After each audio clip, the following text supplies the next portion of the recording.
భక్తులందరికీ దేవి శరన్నవరాత్రి ఉత్సవాల శుభాకాంక్షలు. మాది వినాయక్ నగర్లో వినాయక నవదుర్గ ఉత్సవ కమిటీ అండి. మేము గత 11 సంవత్సరాల నుండి ఉత్సవాలను నిర్వహిస్తున్నాము. మొదటిగా 2015లో స్థాపించి మా కమిటీ సభ్యుడైనటువంటి వాసు మొట్టమొదటిసారిగా ఇది స్థాపించడం జరిగింది.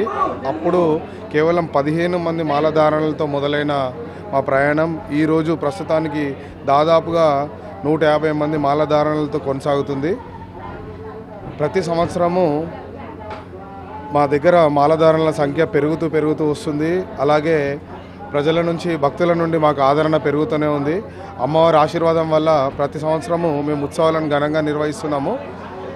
అయితే మేము గత 6 సంవత్సరాల నుండి అమ్మవారి విగ్రహాన్ని ఉమర్ఖేడ్, మహారాష్ట్రలోని ఉమర్ఖేడ్లో దాదాపు ఒక 5-6 నెలల ముందు వాళ్ళ దగ్గరికి వెళ్ళి అక్కడున్న ఫేమస్ కళాకారులతోని చర్చలు జరిపి మా కమిటీ నిర్ణయం ప్రకారం మేము అనుకున్న విధంగా అమ్మవారిని అలంకరించుకోవడానికి అమ్మవారిని విగ్రహం తయారీలో వాళ్ళతో చర్చించి మేము అనుకున్న విధంగా విగ్రహాన్ని వాళ్ళు తయారు చేసి ఇస్తారు.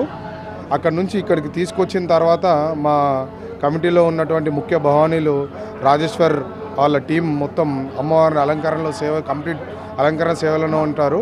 వాళ్ళు అలంకరించిన తర్వాత అమ్మవారి వైభవం కంప్లీట్గా చేంజ్ అయిపోతుంది. అక్కడి నుంచి మాకు ఉత్సవం స్టార్ట్ అయిపోతుంది. ఇలాగే ప్రతి సంవత్సరం నిర్వహిస్తూ రానున్న ముందు రోజుల్లో కూడా దీన్ని ఇంకా ముందుకు తీసుకెళ్ళి భక్తులందరికీ సేవలు అందిస్తామని కోరుకుంటున్నాము. జై భవానీ.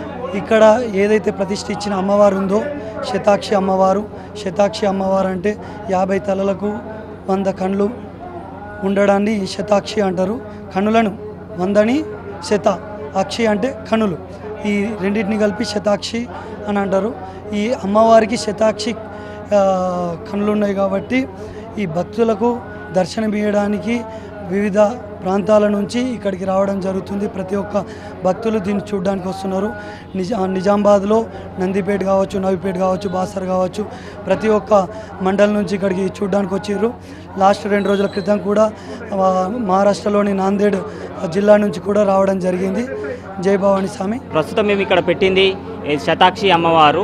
అంటే శతాక్షి అమ్మవారిని అంటే మేము సహస్రాక్షిలో కొంత భాగంగా తీసుకున్నాము. సహస్రాక్షి అంటే 1000 కన్నుల రూపంలో ఉన్న అమ్మవారు ఏదైతే ఉన్న ఈ సందర్భం ఎప్పుడు వస్తుందంటే సమస్త రాక్షసులను సంహరించిన తర్వాత అమ్మవారు తానే లోకమాతగా, తాను జగన్మాతగా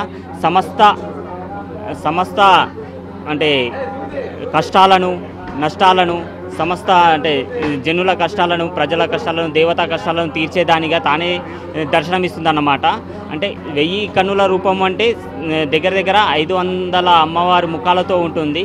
అంత పెద్దగా పెట్టలేము కాబట్టి మా కమిటీ నిర్ణయం ప్రకారం మా కమిటీ ఉన్నటువంటి కోటపాటి శివకృష్ణ, అర్జున్, మనోహర్, మహేశ్వర్, రాజేశ్వర్, సృజన్ బలియాల మరియు స్నేహ గణేష్ మండలి, మరియు ఇక్కడున్న శివపుత్ర గణేష్ మండలి, హిందూ వాహిని గణేష్ మండలి మరియు పార్వతి అందరం కలిపి నిర్ణయం మేరకు ఈ అమ్మవారిని నిర్ణయించుకొని గత 5 నెలల క్రితం ఈ అమ్మవారిని ఉమర్ఖేడ్లో ఆర్డర్ ఇవ్వడం జరిగింది.